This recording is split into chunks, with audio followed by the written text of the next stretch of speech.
All right, let's go through proteins and nucleic acids next. So, proteins are going to be a very large group. It's going to have a lot of different structures and a lot of different functions that we can see. So, um, a repeating pattern that is constant again in biology. Structure determines function, and here are a whole list of all those different functions we can see for proteins. So, most common one that we can think of when we see proteins, we think like whey protein and we think muscles, right? So, that would go along with this one down here, the actin and the myosin, which deals with the contraction, relaxation of your muscles.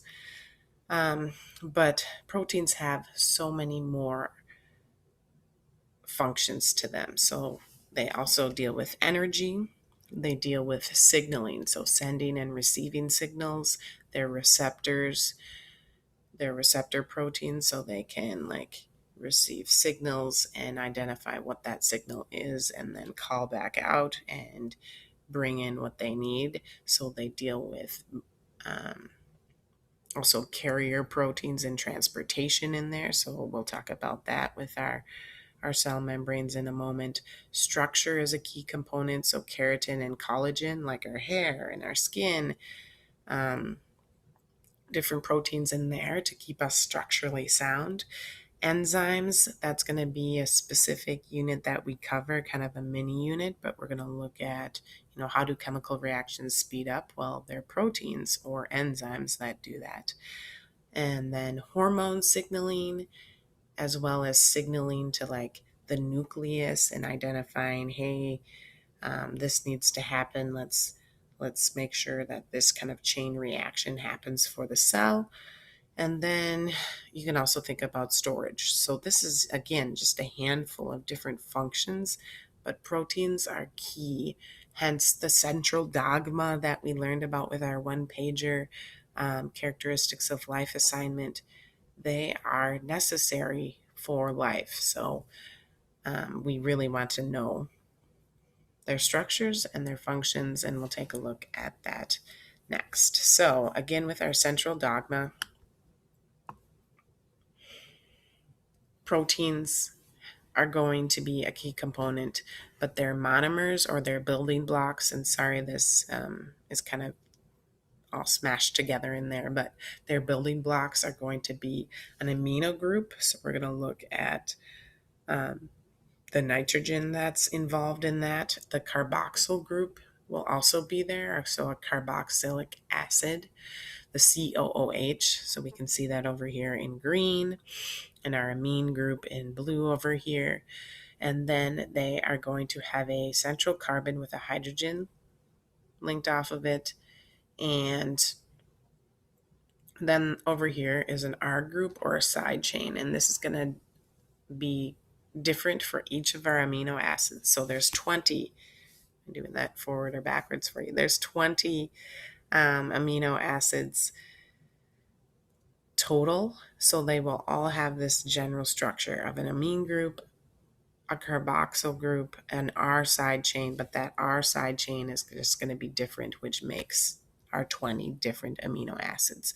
And then these 20 different amino acids can be arranged in a whole variety of ways, which will lead to our unique properties that we have as humans and all different organisms, how we can have like our genetic code. Going on a tangent, B, A, T, C, and G, right, are four bases, which we'll talk about, but those will eventually code for some specific amino acids and all these different combinations, which is so cool, I think. Anyway, so we can see that there will be some unique chemical properties to each amino acid based off of this R group, since everything else is generally the same format. How are they held together? They are linked together by what is known as a peptide bond. So when there's two amino acids and they link during translation, a peptide bond forms, and we'll talk about that later, but we'll identify, what's happening with water and how does a peptide bond form um, in the next coming pieces.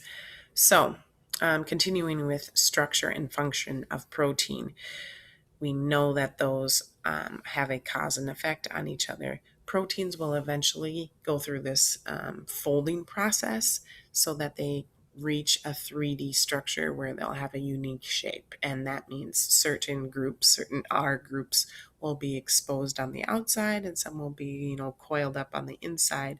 And the ones that are kind of on the outside there, those are going to give it its unique properties um, that we can identify. Again, you know, acidic, basic, polar, non-polar, and therefore the overall structure that they have. So if we kind of go in a row here, hemoglobin, hopefully we are aware of that important component in our blood and helping with oxygenating our blood. We've got collagen on our right side over here, which is going to be an important structural piece for, our skin, kind of like needing Botox or whatever. It's going to help boost our collagen. Pepsin is super active for our digestive system. So that is a key component there. And then Rubisco is what is listed down here, Rubisco. Feel free to do research on that one, but we'll eventually get to know it quite a bit when we reach our energy cycles and processes. But that is quite possibly the most important example of a protein out there. So Rubisco. Like I mentioned, our proteins are going to go through a unique folding pattern. And so we're going to walk through kind of the 4 pieces that go along with that. So the first step is identifying its primary structure. So its primary structure, and again, my face is in the way. Its primary structure over here is going to be the series of amino acids and the order that they are linked together. So it'll kind of have a linear chain-like structure to itself of each amino acid linked together by a peptide bond and the order that it goes in. So that one chain is its primary structure. And again, as I went on my tangent before, our DNA sequences are going to code for each specific amino acid that goes in order. So we can see that if there's a slight difference in our DNA sequences, then there'll be a slight difference in the amino acid chain, and therefore the overall protein structure will look different. And all it takes is just one single amino acid change to lead to a completely different function. So what I have here is a list of certain disorders and diseases that are linked to when there is just one single amino acid switch that can cause some tricky effects. So we don't have to memorize these, but if you want to, one catches your eye, you're like, hey, maple syrup urine disease, what is that? Feel free to research it. So you can, look into some different diseases or disorders. But this is just one single amino acid. That's all it takes. So once we have our amino acid chain down, there's going to be a secondary structural folding pattern where we will see either like a spiral helical shape taking form so it could be the combination of some pleating going on. So some like back and forth folding patterns that you see. So usually both of these happen within our protein structure. So this is kind of the local folding, as we can see up here, but it's going to be all determined by which groups will have some hydrogen bonds. So we can see, again, hydrogen bonds are super important. You can see those represented by the dots. So they're going to start to take those different amino acids and they'll link them together and just kind of hold them in place. And so we'll start to see a spiral or start to see some pleating going on. The tertiary structure is going to be um, folding the entire thing. So now it's not just like, hey, one neat pattern of pleating or spirals. We're going to start to see kind of it fold on top of each other and kind of crunch down, and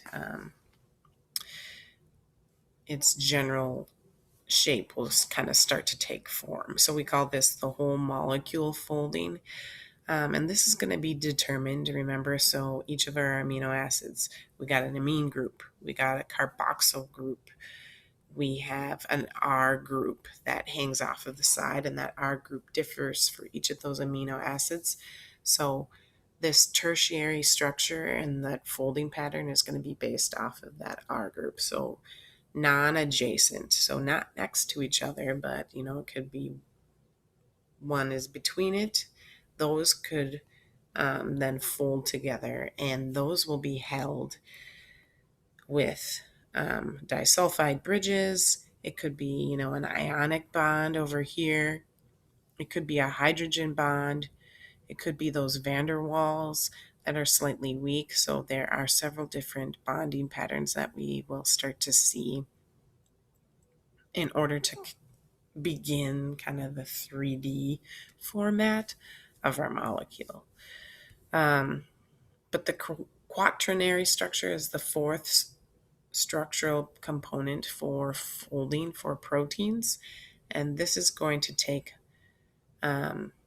multiple polypeptide chains together, and that will lead to its functional protein. So sometimes with the central dogma, when we go from messenger RNA to proteins, it'll make the same copy over and over and over again of that amino acid chain. So you might have like 4 or 5 of them, and then this quaternary structure will kick in and just kind of combine them all together. So again, you can see them here, but typically we're looking at something that is going to be like almost braided, or kind of like a chain link fence or something like that, where they kind of bind together that way, and then we get them really truly visualized in their 3D structures. So again, recap, our primary structure is the amino acid chain. Our secondary structure is when we see the spiral or pleating. Our tertiary structure is when we have non-adjacent bonding happening between the R groups, and then our quaternary structure is when we're taking those multiple, polypeptide chains and then trying to fold them together on top of each other. That's really hard to do. So there you go. That was my recap, and this is that recap slide. So that's proteins in a nutshell. The last thing I want to cover with you are nucleic acids, and we will spend way more focused time on this later on when we get into our genetic components. But the structure of our nucleic acids, their monomers or their building blocks are called nucleotides. So anytime you see that nuclei, we see it all over the place in here, right?